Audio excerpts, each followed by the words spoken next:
Welcome to the desert. I am on a trail in the White Tank Mountains.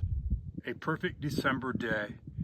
The first century road from Jericho to Jerusalem was a main road for trading caravans, armies, and pilgrims who visited Jerusalem several times each year.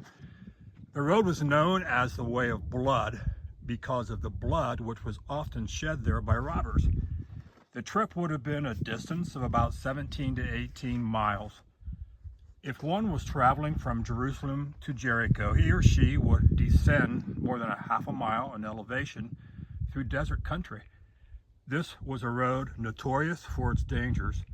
Thieves would hide and wait for the right time to make an attack.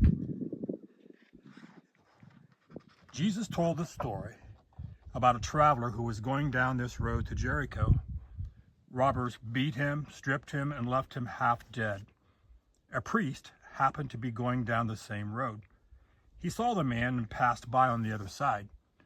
So too a Levite, when he came to the place and saw him, passed by on the other side also.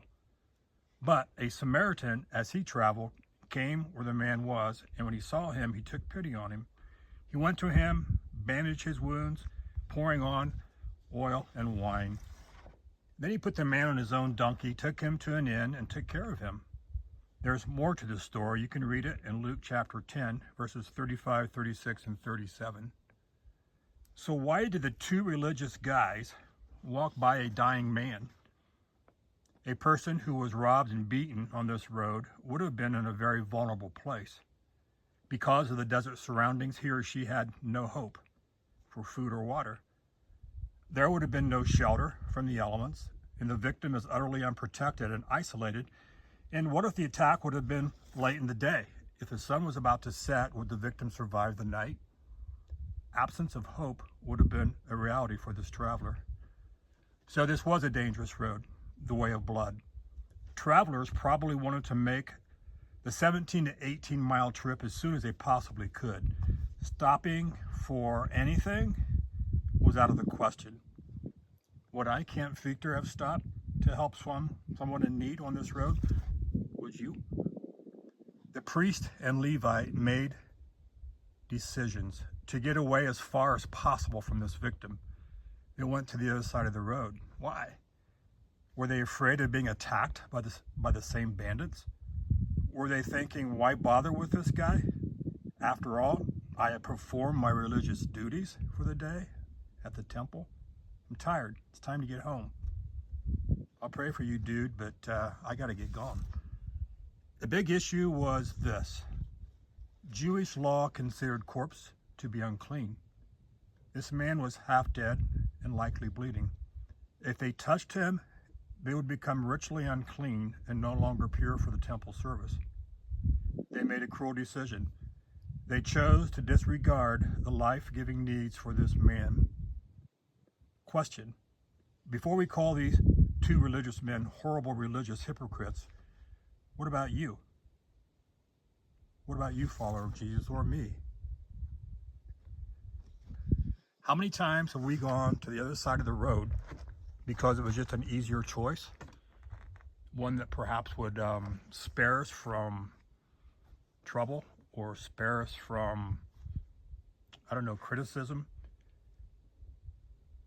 Think about the last time you went to the other side of the road because it was easier. The Samaritan had a choice to make. Feel sorry for this man and keep walking, or help him. He put his feelings of compassion into action. He intended to do all that he could to help him. So once again, when we see a homeless person, do we go to the other side of the road thinking, hey, he's probably looking for drug money, or it's his fault he's homeless? Do we go to the other side of the road when we see somebody in need, perhaps somebody that keeps making mistakes, keeps doing the wrong thing, and you start to have thoughts, no use helping this guy out anymore? So you just go to the other side of the road. You say, I'm going to just let him take his own course. He deserves it. He's making wrong decisions.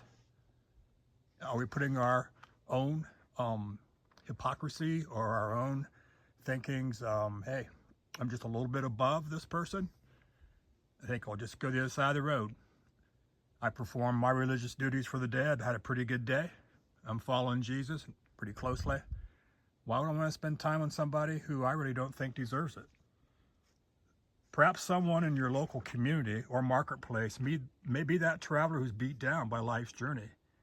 You may be the only one to help him or her on any given day. Do you go to the other side of the road when God calls you to obey and to do something that scares you or you think is really impossible?